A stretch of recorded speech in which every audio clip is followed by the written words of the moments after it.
کہ چند لوگ ایسی ہیں، ایسے بد نصیب لوگ ہیں، پورا رمضان میں اللہ تعالیٰ مسلمانوں کو معاف فرما دیتے ہیں، لیکن 4 ایسے لوگ ہیں کہ جن کی رمضان المبارک میں بھی بخشش نہیں ہے،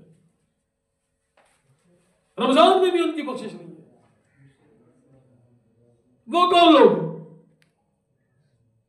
پہلے نمبر پر وہ بندہ جو شرابی ہو، شراب پینے والا، اس کی بخشش نہیں ہے۔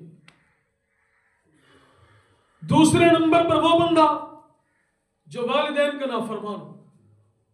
والدین کے نافرمان کی بھی بخشش نہیں ہے۔ اور تیسرے نمبر پر وہ سود خور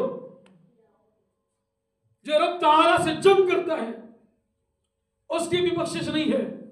اور چوتھے نمبر پر وہ بندہ جو مسلمانوں کو آپس میں لڑواتا ہو، وہ بندہ جس کے دل میں بغض ہے، جس کے دل میں کینہ ہے، جس کے دل میں حسد ہے، اللہ کے نبی نے فرمایا ایسے لوگوں کی بھی بخشش نہیں ہے۔ تو میرے بھائیوں، آج ہر بندہ اپنے گریبان میں جھانک کر دیکھے، ہم مسلمان ہیں، ہم رب کو ماننے والے ہیں، رب کی عبادت کرنے والے ہیں، آیا کہ ان 4 صفات میں سے کوئی ایسی صفت ہمارے اندر تو نہیں پائی جاتی جو ہمارے سارے نیکیوں کو تباہ کر دے؟ اگر نہیں پائی جاتی تو الحمدللہ اللہ کا ہمارے اوپر فضل ہوا، اللہ کا ہمارے اوپر احسان ہے کہ اللہ نے ہمیں شراب سے دور رکھا، اللہ رب العزت نے مسلمان کے اور مسلمان سے حسد سے ہمیں دور رکھا،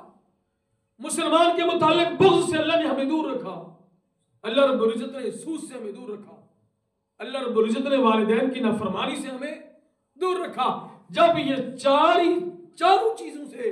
اللہ نے ہمیں دور رکھا تو مسلمانوں تمہیں مبارک ہو، اللہ رب العزت نے آپ کو انعام دے دیا ہے،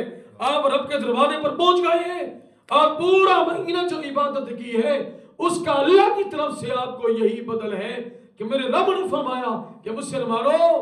اے میرے نیک بندو، میں رب نے تمہیں معاف کر